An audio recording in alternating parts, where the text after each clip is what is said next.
India కూటమిలో ఉండి కానీ మీరు సపోర్ట్ చేసిండ్రు. ఈరోజు గెలుపు కారణం కూడా మీరు ఈరోజు రాష్ట్ర ప్రభుత్వం ఫారం కావడానికి కానీ, కేంద్రంలో ఈరోజు ఇంత రాజకీయ మార్పులు రావడానికి కానీ కమ్యూనిస్టులో కూడా గణనీయమైన పాత్ర ఉంది. కమ్యూనిస్టులు ఎప్పుడు కూడా ప్రజల పక్షపాతి, ప్రజలను గమనిస్తూ ప్రజా ఆకర్షణమైనటువంటి మేనిఫెస్టోలు తీసుకొచ్చి ప్రజారంజకమైన పాలన చేస్తారని చెప్పేసి కమ్యూనిస్టులు ఆశించి ఈరోజు ప్రభుత్వాలకు కానీ ఇండియా కూటమిలో మద్దతు ఇవ్వడం జరిగింది, మద్దతు ఇస్తాము. కానీ ఆ నేపథ్యంలోనే ఈరోజు మేము డిమాండ్ చేస్తున్నాము 6 గ్యారంటీలు ఏవైతే ఇచ్చిండ్రో ఆ గ్యారంటీలు పూర్తి స్థాయిలో అమలు చేయాలని చెప్పేసి.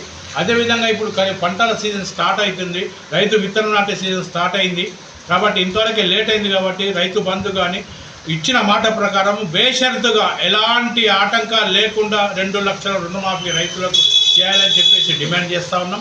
అదే రకంగా ఏజెన్సీ ప్రాంతాల్లో ఉన్న రైతులకు కొన్ని భూ సమస్యలు ఉంటాయి. కొన్ని భూ సమస్యలు అంటే కొంతమంది సాదా బైనామాల మీద ఉంటారు, పట్టాలు కానటువంటి పరిస్థితి ఉంటుంది ఏజెన్సీ ప్రాంతాల్లో.